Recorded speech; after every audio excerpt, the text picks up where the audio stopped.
Microphone. Now we're live.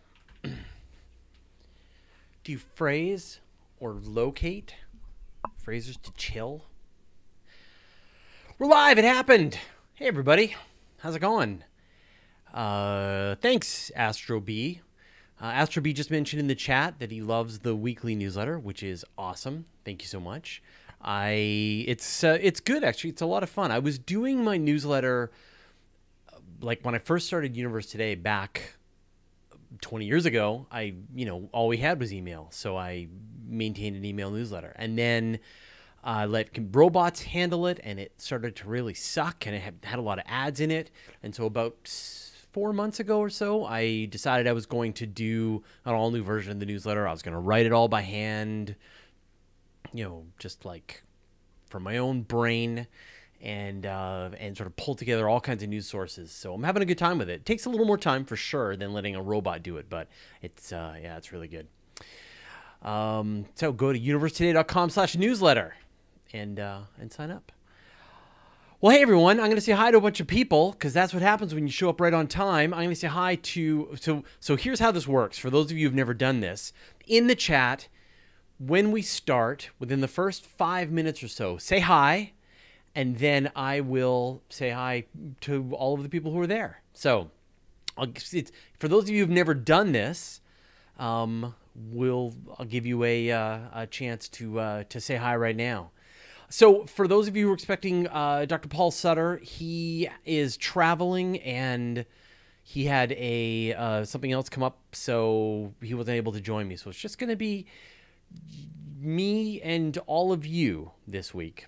So apologies in advance, but he promises he'll be back for June the 4th. So I'll put that into the calendar. So other guests, I would be glad to take, let's see, any suggestions that you've got for guests to do this. And I would love to know what you'd prefer, right? Do you want to just do, do you like it when I do the QA and it's just me? And do you also like the time, obviously when it's cool, when I have Isaac Arthur or something like that? So let me know. All right, now a bunch of you had a chance to say hello. So in the future, just remember, you're going to say hi in the first 5 minutes so that I can see the names. That's how this works.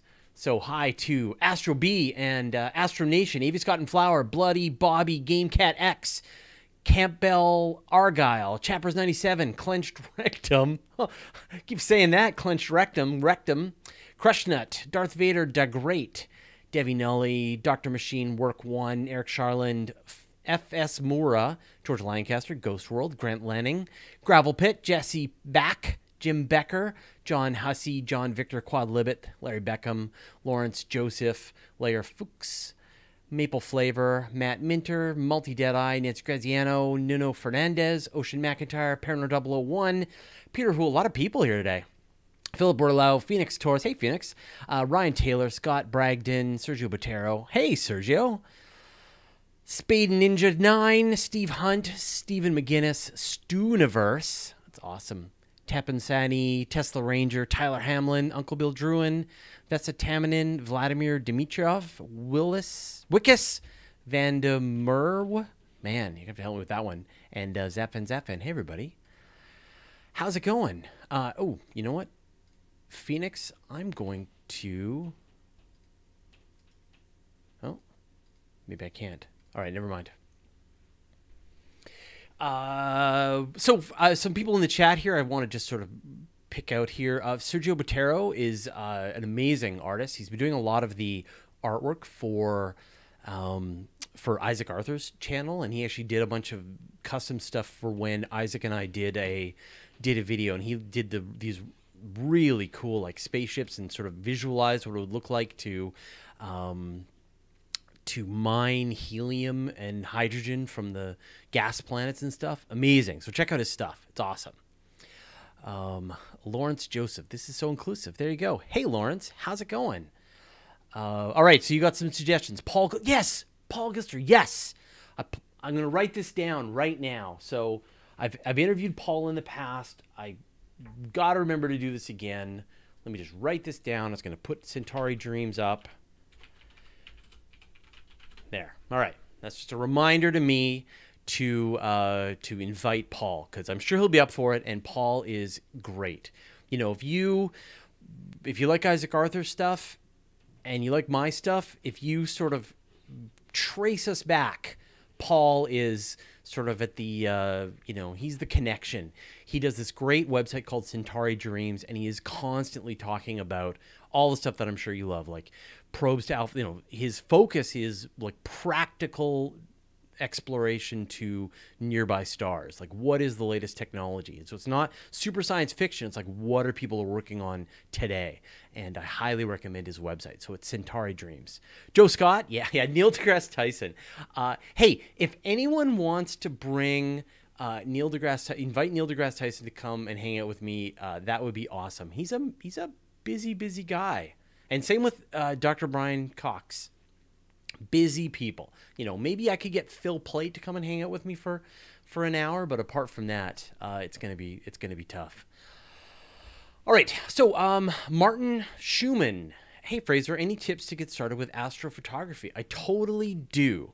So there's a couple of things here. Now, like if you get a telescope, I got a telescope back there. If you want to get into like taking pictures of the night sky, I recommend that you start with a DSLR camera. Like start with like a, even like an old Canon EOS or a T3i, and go out and just set up a tripod and take some long duration views of the night sky. So set your camera, take a, depends on what lens you've got, but try and get stuff like the Milky Way and things like that. And if you're enjoying that and you're kind of hooked, then there's lots of stuff that you can go after that. So highly recommend that you start there.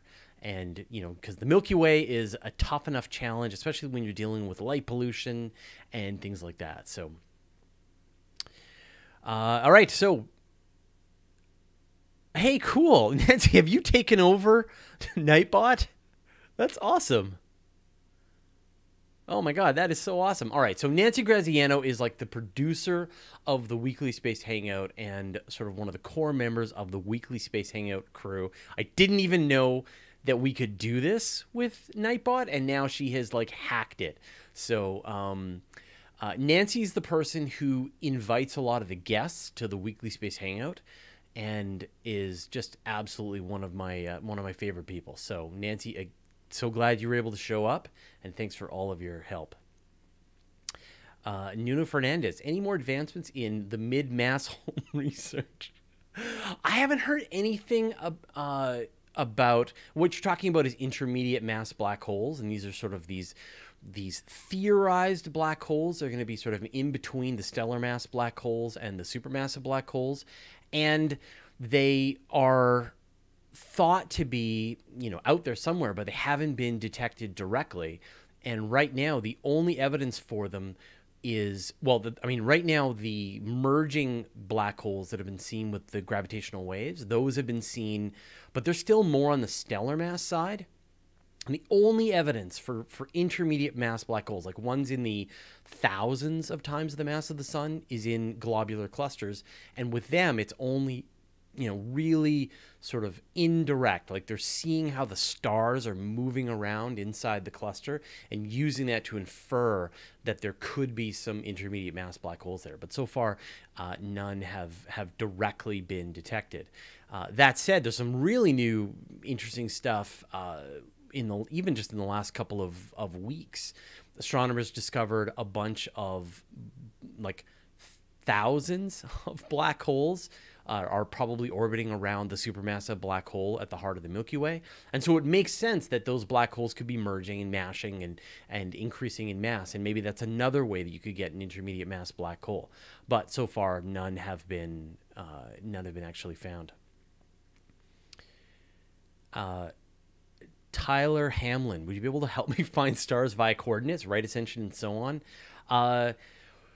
Well, so anytime I want to do that, right? Like when I use a telescope, I want it to have a go-to mount. And so you can just use a little controller. You can type in the object that you want to look for and go from there. There's an open standard that you can use to connect telescopes with all kinds of different software. Oh man, I forget the name of the standard, because all of these, they will let you just sort of type in the object and then it will translate to the right ascension, the declination, and it'll send that information to the mount, and the mount will turn in the direction of the target. So that's the way that I've, I can't, if you give me a right ascension and declination number, I wouldn't be able to find it directly. So that's what I tend to do. But pretty cool. Stellarium will, you can use the program Stellarium, which is free. I highly recommend it. And you can, use that to actually control your telescope if you've got the right setup. Maple Flavor says that GoTo is cheating. No way, not at all. It is so not cheating. So a lot of people want to know like what telescope I should get first. And a lot of people are entranced by this idea of the big light buckets, right? The Dobsonian telescopes, the ones with like an 8-inch or a 10-inch telescope. And that's great for a few nights. Like you can go out and you can see, Jupiter and the moon. And if you've got, you can see Saturn, and that's all pretty amazing. But beyond that, some clusters, I find that you want to see stuff in kind of longer duration. That's why you want to push more into the astrophotography side. And for me, I'm lazy. I want to have my telescope just find its way to the object. But I do think it's super important to learn your constellations first. And so we're going to be bringing back the virtual star party, and we're going to talk a lot about what objects are out there in the night sky and where to find them and what objects are up there right now. Like, for example, tonight, if you've noticed that really bright star off to the west, that's Venus. And if you've noticed the really bright star off to the east, that's Jupiter. And if you take a pair of binoculars or a small telescope, if you look at Venus, you can see how it looks like a crescent moon. And if you look at Jupiter, you can see the bands across the planet and the 4 bright Jovian moons. And at the same time, Mars rises about midnight, 1 in the morning. Saturn does the same. So it's kind of an amazing time right now. With the next couple of months, it's going to be the perfect time to be watching the night sky and looking at the planets, especially Mars. Like Mars is going to be doing its closest approach since, remember that crazy time back in like 2003 where everyone said that Mars was going to be as close as the full moon? Of course it wasn't, but that's what they were saying. So Mars is going to be essentially that bright. It's going to be one of the brightest objects in the sky. You can't miss it. It's going to be bright red in the evening sky in July. So check that out.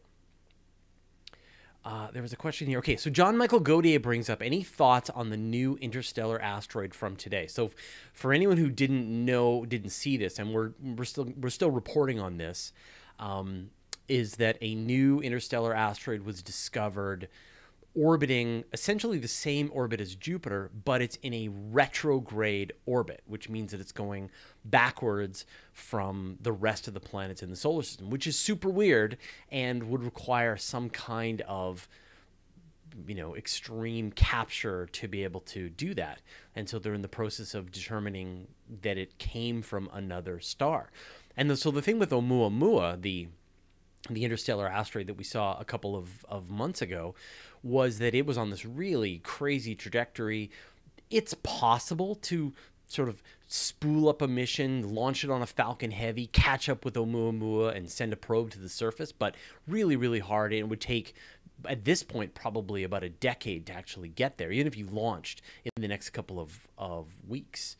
But with this one, it's not going anywhere, right? So you could just send a probe out there, match orbit, land, and study it. And we would see an asteroid from another star system. And that would answer a million questions, right? Like, is the solar system normal? What kinds of elements do we find, what we find here in the solar system would be different from what we find in this other star system. Maybe there would even be organic elements on the asteroid. So, we're just discovered this, and it's just been announced in the last like it was announced today. Huge news. So I'm probably gonna sort of drop everything and do a video on this because it's gigantic. Emily Calandrelli would be great. Yeah, lots of good names. All right, Grant Lanning wants to know, is there a plan for a new space station after the ISS ends in 2024?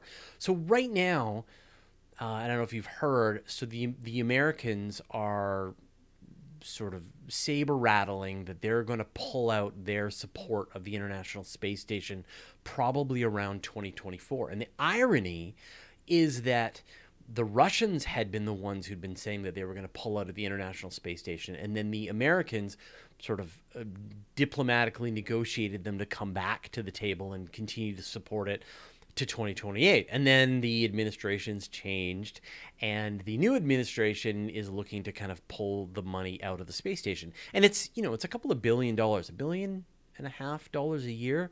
I forget the total amount, but it's sort of a pretty significant budget. The plan for the next thing is called the Deep Space Gateway, and this is going to be this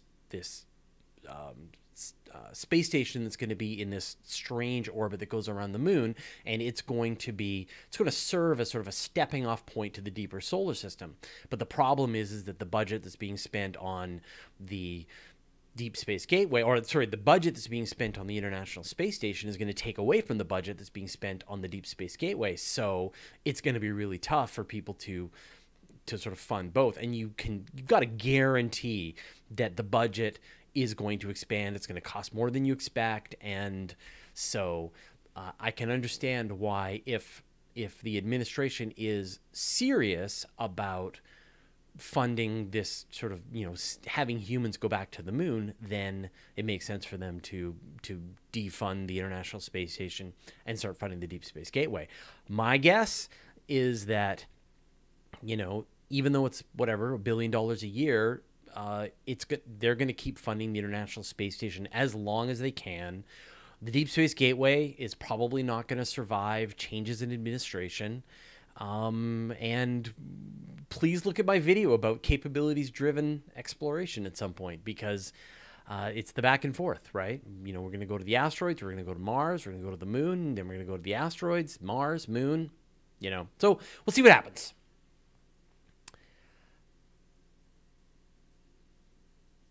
Aaron Theo says, should we draw or write what we can see when observing the sky?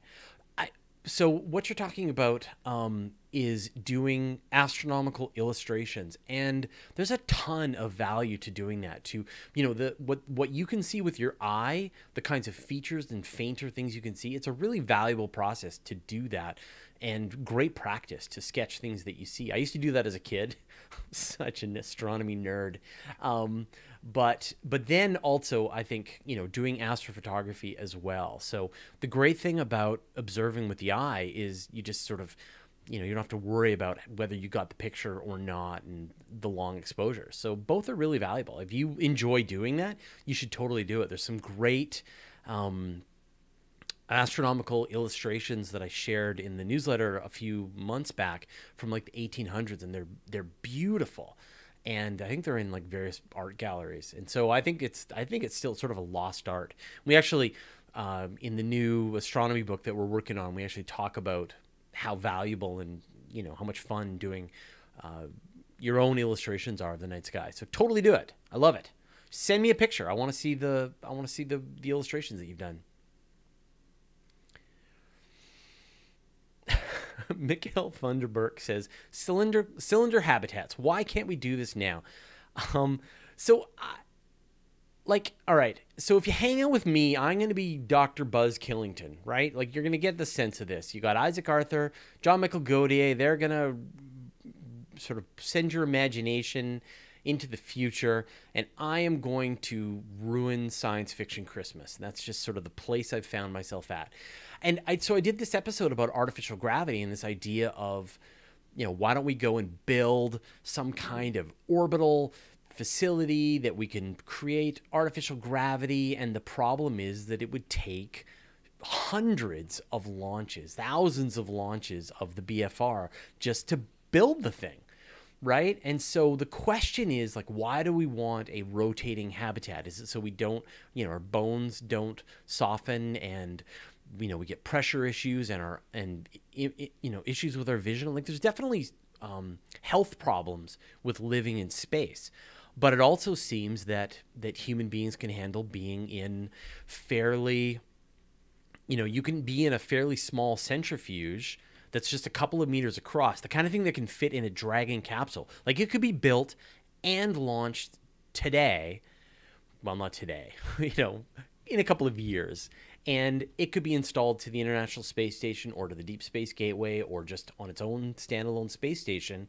And that astronauts could mitigate a lot of the problems of artificial gravity. Now, obviously, we want to go to that next step and have gigantic O'Neill cylinders hovering at L4 and L5. But, let's just take that tiny little step first. Like, right now, the state of the art is the International Space Station floating around in in space, around and around and around. And so, my focus is always, let's just take one more step. Just one little extra step is all I'm saying.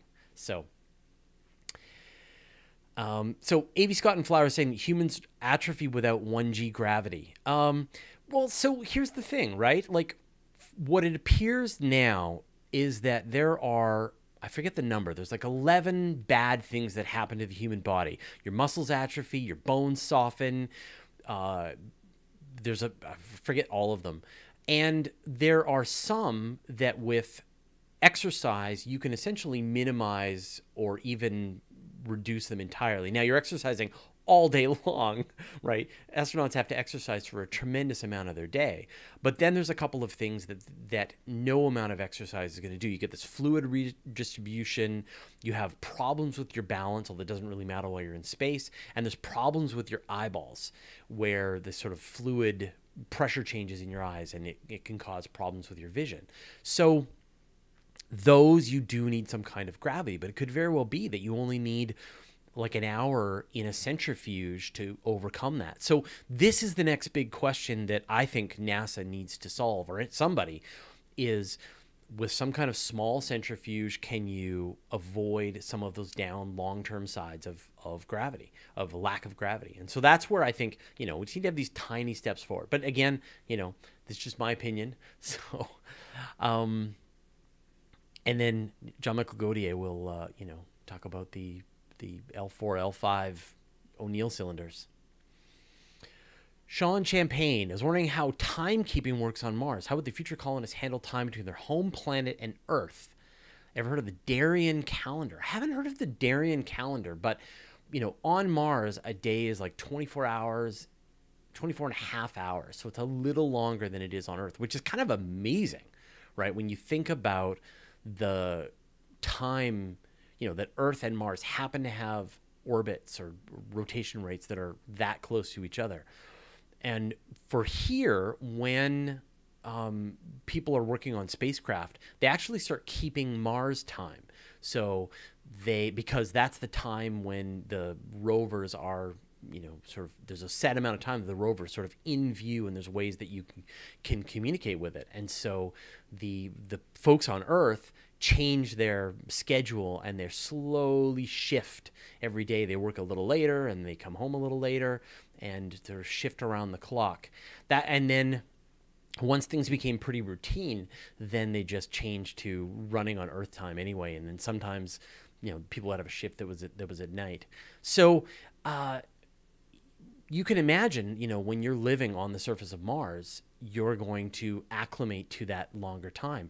I do wonder, though, if we will ever acclimate. We evolved for a 24-hour day. What will a 24-hour and a half day do to us? We don't know, right? We just don't know, and we got to find out. So these are the kinds of things. I mean, we do know that shift work here on Earth is super bad for your health. So it would be interesting to see what happens when people go to Mars and try out that experiment. How will we keep time? I mean, they're going to have, I would guess that we will eventually move towards some kind of universal solar system time that's independent of time zones on Earth. We already have universal time. We should just use it, which we don't. Daniel Wall. How was hydrogen made? Was all the hydrogen in the universe from the beginning? So all of the hydrogen was made in the first few moments after the Big Bang. When the Big Bang was like right at the very beginning, the universe was hot and dense, and then the sort of, as it cooled down a little bit, all of the forces came into play, and as it cooled down more than that, potentially protons were created, and protons are hydrogen.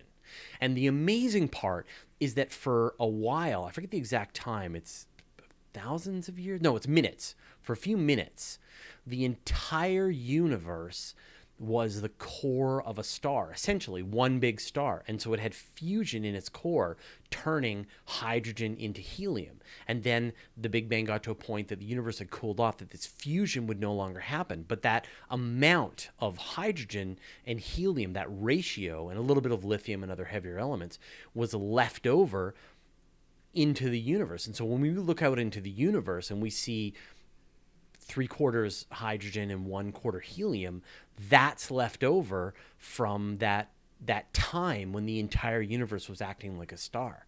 And it's an amazing idea. So let's move on. Let's see. There you go. So David Reddig is saying that I've read that humans actually have a 25-hour circadian rhythm and our clocks get reset each day by the sun. Mars should be no problem once you live here. I think that sounds great. Let's find out. Again, right? Like all of these things that people say, here's what I think, right? I think, some people are saying, well, I think we can handle the gravity of Mars, the 30% gravity of Mars. Let's find out. I think people say, well, I think we can handle the gravity of the 15% gravity of the moon. Let's find out. Oh, the Mars dust isn't that dangerous. Let's find out.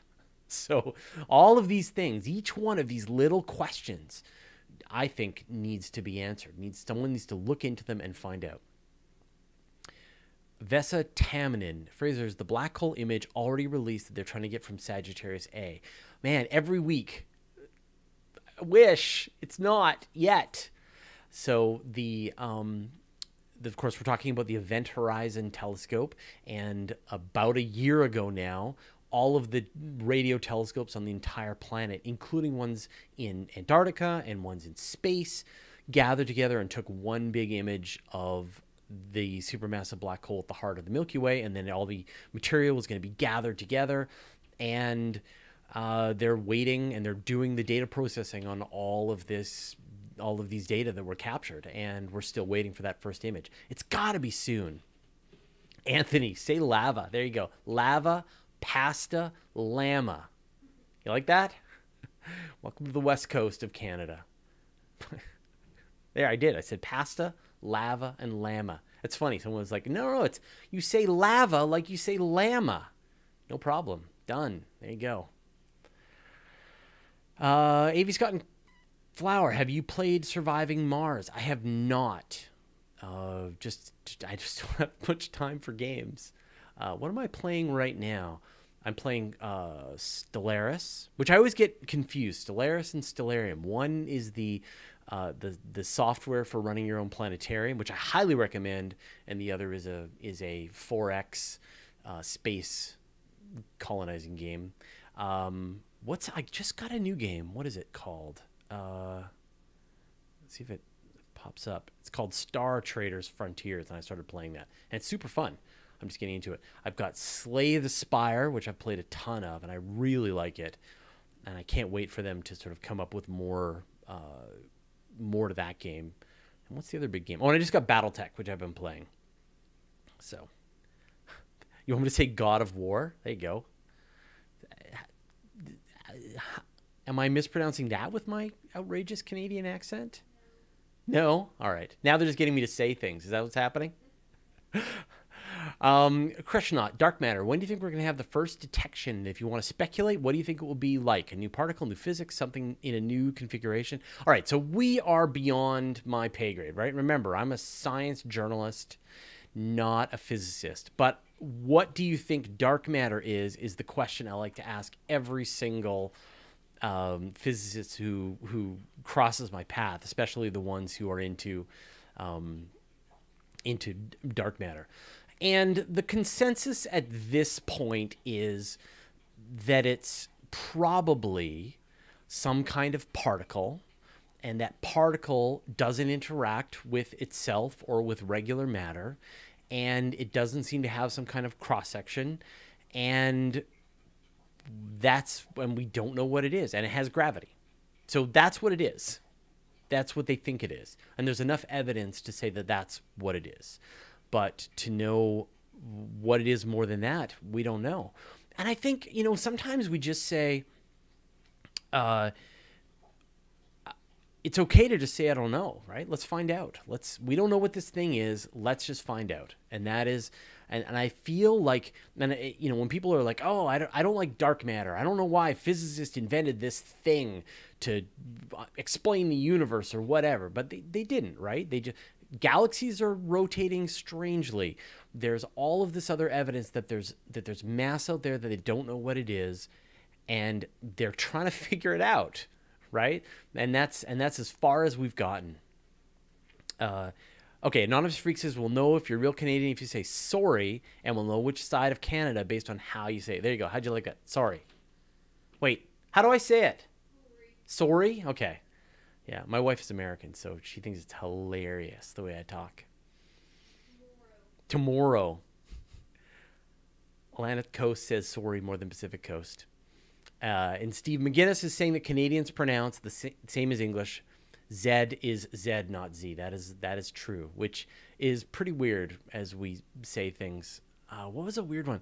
I mean, obviously when we say, anyway, it sort of throws my wife off again whenever I say Z sometimes.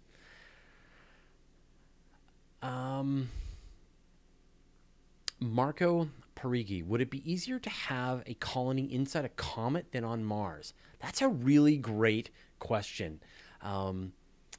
I do like that question.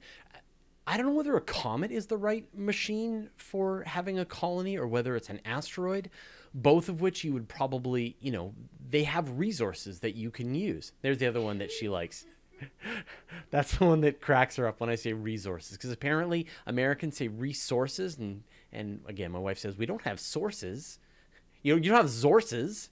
You have sources. Anyway, so there's resources, right? So on a comet, you've got water, which is really valuable. You can turn water into air and fuel and water for drinking, and so it's one of the most valuable materials that you can get your hands on.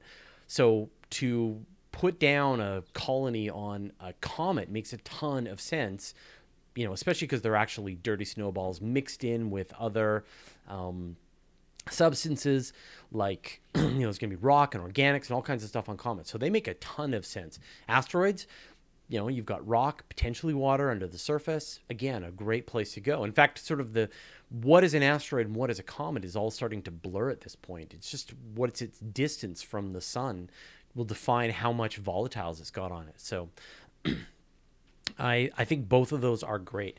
I personally think that it makes more sense to try and go to some of these worlds than to go to Mars, personally. Going like Mars is great, and Mars is really interesting, and it has a lot of scientific questions that we need to look into. But beyond that, right? Like, yeah, you've got dirt, right? But you've got a gravity well, and you've got very low gravity. Like, let's build some centrifuges and live in space. George Lancaster is asking, first, thanks for the donation. Special relativity, faster than light signals, causality, special relativity. Can you look into or explain it? So I've got an interview with Dr. Ethan Siegel coming up, who is the, I've interviewed him in the past. He's a good friend. He was on the Weekly Space Hangout a couple of weeks ago, and we did an episode about sort of the nature of space-time. What is it? And also, when do I get my warp drive?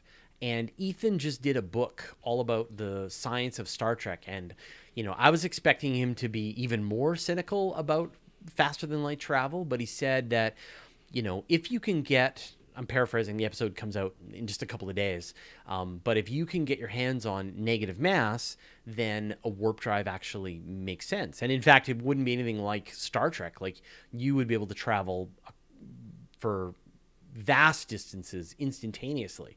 The problem is that you need this thing called negative mass. And right now, according to the laws of physics, this does not exist. But one of the sort of possible features of antimatter is that it has negative gravity. And so right now, because antimatter is so hard to make and manage, right now, physicists don't know if you drop, say you create an anti-hydrogen and you let go of it, they don't know whether it falls down from the force of gravity or it falls up because it's being because it has anti-gravity. And if it's anti-gravity, negative mass, then you're ready to go and build yourself a warp drive. So that's awesome. So that episode is coming out in just a couple of days, and we'll be talking about that. And it's definitely a long shot, but Ethan doesn't remove all hope, which is great because normally Ethan does. Actually, Ethan is great because he's one of the people who is a scientist, but he's willing to speculate and willing to help you have a little hope for sci-fi Christmas, especially Star Trek technology. The Roblox Gamer. Hey, I have a question. What if the sun blinked out for a year? Do you mean like the sun turned into a black hole, or the sun just disappeared? If the sun disappeared, then all of the planets in the solar system would just keep going on in a straight line from wherever they were after 8 minutes, after the gravity moved out from the sun. But if the sun just turned into a black hole, then all of the planets would just continue orbiting around the sun where it is, the black hole version of the sun. So you have to specify, but I hope that answered both of them. Alex, when is James Webb scheduled to launch? Man, I don't know anymore. I can't even think about it. I think it's supposed to launch in 2019, but in the last shake test, they found a bunch of washers and screws on the ground underneath it. So that's not good. And so, someone described it's like when you put together IKEA furniture and you have all these leftover parts and you're not really sure whether those were important for the IKEA furniture. So is that going to push it past? It's definitely going to increase the price. Is that going to push it past 2020, 2021? I don't know.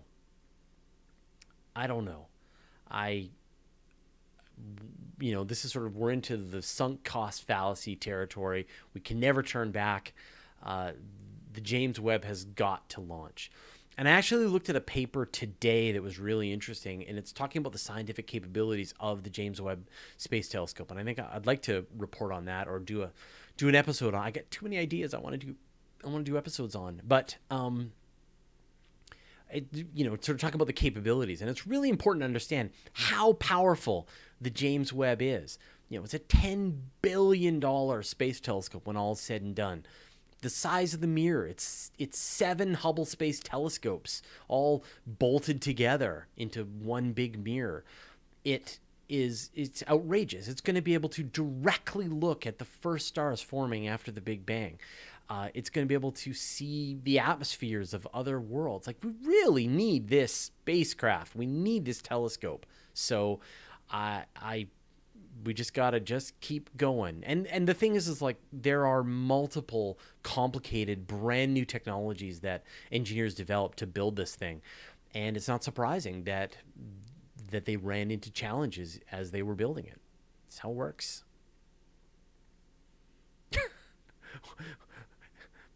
Hiptacular raptor. What is the difference between IKEA and a globular cluster? Or a globular cluster? Robert Woko is noting there's going to be a Falcon 9 tomorrow at 12:30. I don't think that's going to be a Block 5, though, right? That's going to be another Block 4. That's cool. I love the Block 5 launch. I hope you all got a chance to watch it.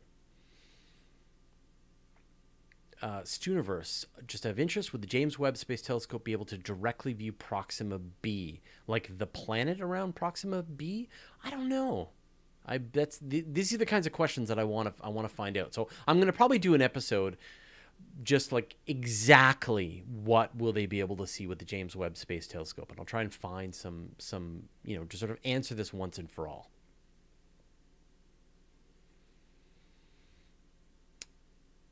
Chip Cinco, why don't we have any more deep space web images from Hubble to engance and look at? the Hubble Space Telescope is still up and taking pictures all the time, and there are tons of great images. There was a beautiful photograph that came from the Hubble Space Telescope just yesterday, of this great galaxy seen edge on. So there's new pictures coming out of it all the time. The Hubble is in constant use, and you can actually go and download and look at all of the places the Hubble Space Telescope is looking at all the time. You can download tons of the data yourself, and you can even process it and make your own images from it. Nuno Fernandez, how can we save the Expanse? Oh, I don't know. Go to savetheexpanse.org. There's a change.org thing you can sign. It feels to me like the Expanse is going to get saved. Like, it sounds like the deal that the production company had signed with Sci-Fi. Sci-Fi wasn't happy with it, and because it just didn't give them enough of the downstream revenue and rights. And so the people who created it smartly hung on to the rights, which I think is great. And it looks like, who was it? Netflix passed. And so then you're left with a couple of other options, Hulu and Amazon, obviously. I think Amazon has the is showing older seasons of The Expanse, so it makes sense that they would be the ones that would pick it up. If someone's got to pick it up, right? Come on, it's got to happen. John Michael Gaudier, Fraser, do you think it would be possible to service the Hubble Space Telescope more now that SpaceX is dropping launch costs so much? Man, that's a great question. So the problem with servicing the Hubble Space Telescope is that it takes human beings to do it. It is, when the Hubble Space Telescope was always designed to be serviced by the crew of the space shuttle. It fit perfectly into the space shuttle. Oh, Ghost World is saying the Expanse is saved. That's awesome. So it was designed to fit inside the back of the space shuttle. And in fact, originally they said that they would sort of bring Hubble back down to Earth, fix it, upgrade it, and then they would fly it again on the space shuttle. Now that the space shuttle isn't flying anymore, and really there's no vehicle that can take you up to space where astronauts can work on anything. There's just taking astronauts up to the International Space Station, and that's it. So if the Dragon, and so we're at the point now where maybe we're going to see Dragon capsules fly within the next couple of years. They're going to go to the International Space Station. Maybe SpaceX could make a version of the Dragon where astronauts could do some kind of EVA, and that might be a really good experiment for what's going to happen in the future. But you could also imagine, right, they fly the BFR by 2024 and they just gobble up the Hubble Space Telescope, bring it back to Earth, fix it, send it back up. So, once the BFR flies, what is possible is utterly different. I mean, I did the math. The cost per kilogram on the BFR starts to rival what you could get with launch loops and space elevators. It's ridiculously inexpensive to fly things on the BFR if the reality comes to fruition. So we'll see what happens. Do you promise that the Expanse has been officially saved? Oh, deal's going well. All right. Crushnaut says, Elon gives you a free Falcon Heavy launch. You choose the mission.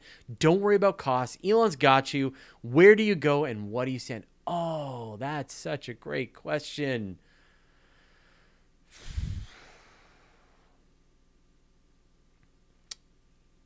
You're Enceladus.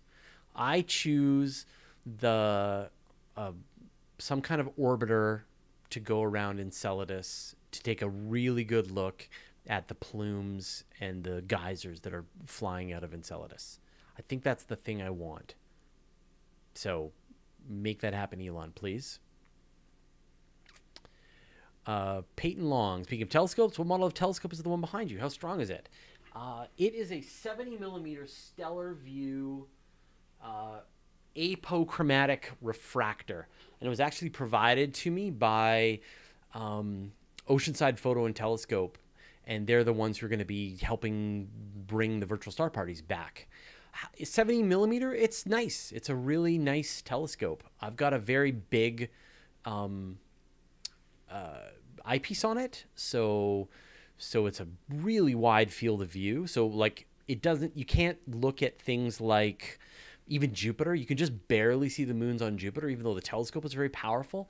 But it gives you this really beautiful wide field of view for seeing star clusters and the Milky Way and things like that. So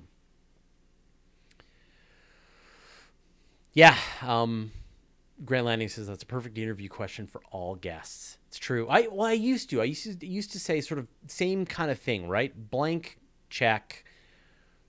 What would you like? What could we do? And people would tell me what kind of missions that they would like to be able to fund.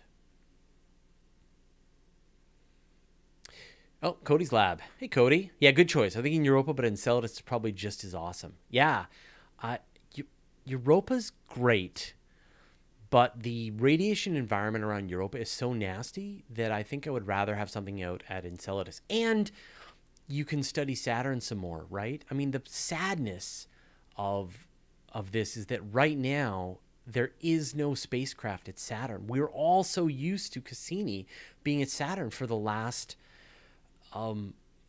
since 2003, and right now there is no spacecraft at Saturn, which is just a tragedy. Lawrence Joseph, have you played Space Engine yet? Yeah, I have. I've got it on this computer right now. I like it. It's pretty cool. If you go to Skylius, she often, over on Twitch, she often runs it and sort of uses it a way to look around at the night sky. So you should totally check it out. Parent 001, we deserve better trolls. Oh, that will summon them. You'll get them. Campbell Argyle, why is the radiation nasty around Europa? The radiation is nasty just around Jupiter. So Jupiter, like Earth, has this thing called trapped radiation. So it gets radiation that comes from the sun that gets trapped in the magnetic field that's around the planet and just sort of buzzes around and around and around.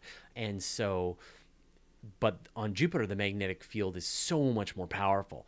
And so if you were, any spacecraft there, if you were on the surface of, say, Europa or Io, you'd be killed with radiation momentarily. But even just like a spacecraft would be fried by this radiation in a very short time. The whole Europa Clipper mission is designed for the spacecraft to come in really quickly, do a quick orbit of Europa, and then back out into deep space before the radiation can do any damage to it over any long period of time. So it's really bad there. It's generally the big concern for the kind of robotic missions. And it also, it's going to put a big problem to any future human missions that may go to anywhere near the Jovian system is, for all of the worlds that we want to see, it's going to be really bad. The radiation environment is just going to be terrible. So that's why I kind of like the idea of going to Saturn instead. Astro B, do you have dark skies there on Vancouver Island? I do. I can see the Milky Way from my backyard, which is great. And then with a sort of 10-minute drive, I can get to really nice dark skies. And then with like a half-hour drive, I can be at perfect black skies, which is great. We've got this great beach that we can go to that has a view to the north. So whenever there's aurora warnings, we go out there and just sort of set up with our lawn chairs and wait for the show to appear.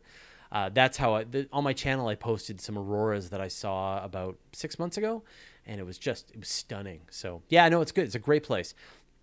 But for a lot of people, even if they live in fairly light polluted skies, you don't have to go very far. You should be able to reach reasonably dark skies within a couple of hours to be able to see the Milky Way. And especially this summer, there's the Perseid meteor shower, there's Mars is going to be up, Saturn is going to be up, Jupiter is going to be up. Go out and see some of the night sky. Ren in Brazil, any news about Proxima B? No, but the star sucks. We know that Proxima is a flare star and blasts out radiation on a regular basis that would kill life on Earth. So it's probably not a great place to go. What did Cody say? Cody's Lab, could we temporarily clear out the radiation with a bomb or something? Man, you could. If anybody could, you'd be the guy to do it, Cody. Uh, but there's, I did an episode a couple of weeks back about the Van Allen belts here on the Earth, and one of the things is that there's this idea of this ultra low frequency radiation can cause some kind of distortion in the Van Allen belt. So maybe there's a way to do that. Edward Hinton, can the ice of Jupiter's moons protect possible life from radiation? Yeah. If you get within about a meter of the surface, then you've got you've got like a millionth the radiation. So yeah, you're totally protected.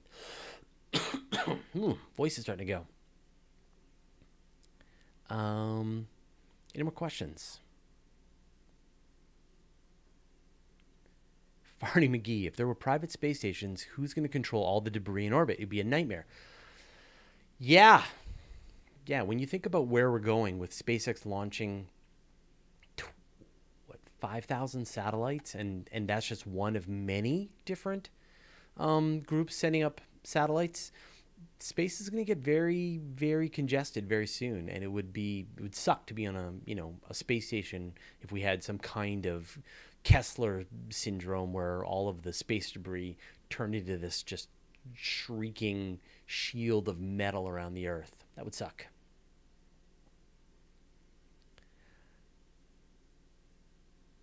Todd Larson. Fraser, is it possible to send many modern cameras on small satellites to go orbit every planet and moon and stay in orbit so we can look at whatever planet, moon, whatever we want? Yes. NASA, for the first time, just sent 2 CubeSats to Mars with the InSight spacecraft. So we're getting to the point now where there are going to be CubeSats going to other worlds. And so you could theoretically fire off CubeSats to every single asteroid, planet, moon, whatever you want. The problem is those CubeSats aren't big enough and don't have enough power to send any communications.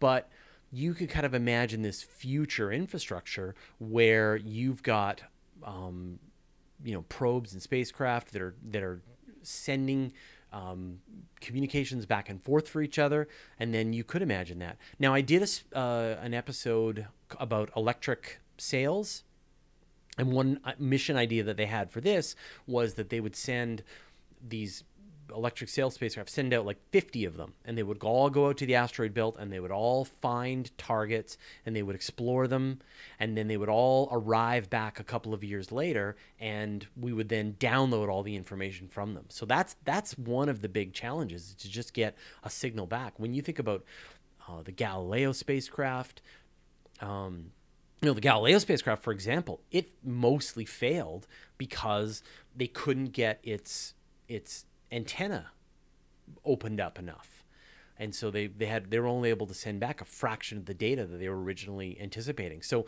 it's that distance and communication is one of the greatest challenges. But I can imagine as we get more and more spacecraft out there and they start communicating for each other, if we build this infrastructure, suddenly we're going to be able to send smaller spacecraft with smaller instrument packages. I would seriously consider that as a sort of a way to move forward in the future. Terry Weaver, don't ask him about UFOs. His government handles will hurt him for talking. I can't wait to find any evidence of alien activity.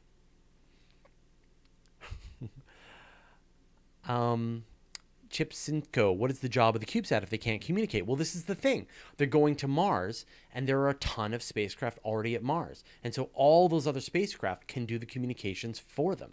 They can communicate to, say, the Mars Reconnaissance Orbiter, or the Mars Odyssey, or the Europeans' Mars Orbiter, and then they will relay the data back. And so you can imagine there being similar setups in other worlds. Send a big communications dish, and then just send CubeSats from that point on.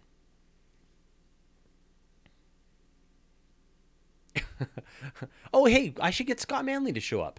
Slow O said, wow, Cody and JMG are here. I guess we're just missing Scott Manley. All right, I will talk to Scott Manley as well. I got to remember all of these names that people throw at me while I'm doing these live streams. 5 more minutes. Oh.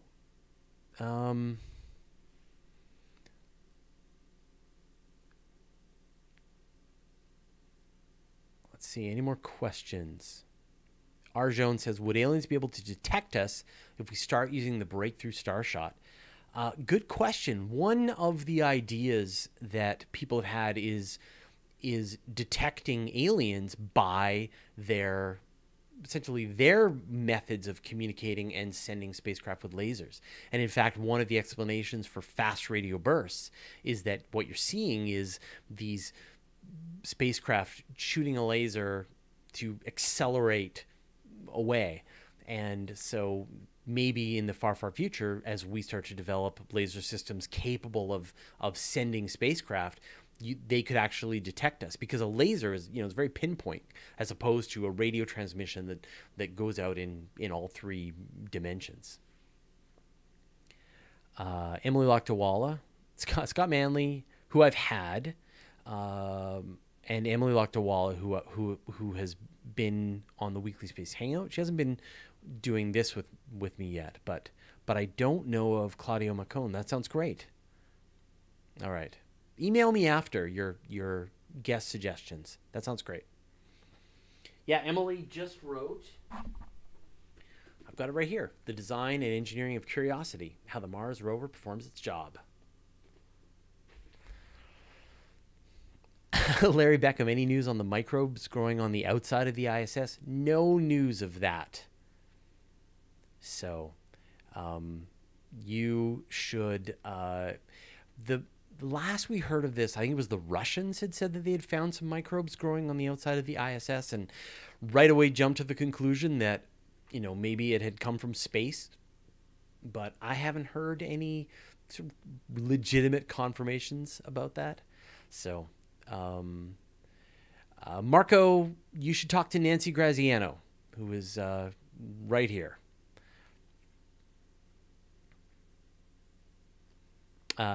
ASL Pulls. Hey, Fraser, could we survive in some kind of ship traveling at light speed? Is the human body ready for this? Well, so you could travel not at light speed, but you could travel at a, 99% of the speed of light, and you would be fine. In fact, you wouldn't even notice anything. But the problem is that the rest of the universe is not traveling at that speed, and so you would be crashing through debris and gas particles and dust and things like that, and they would be like nuclear bombs going off on your spacecraft, because the velocity is the difference of velocity is so high. So that's the problem. But in fact, if you were traveling this, it's like when you travel in a car, right? You don't feel once you're traveling at 120 kilometers per hour down the highway, you don't feel the speed unless you slow down or you stop or you change direction. Arctic Warfare. What if the aliens are using neutrino-based communication system instead of laser and radio? That's a great suggestion. It's entirely possible that the aliens will have figured out some other way of communicating than using radio waves or lasers or something like that.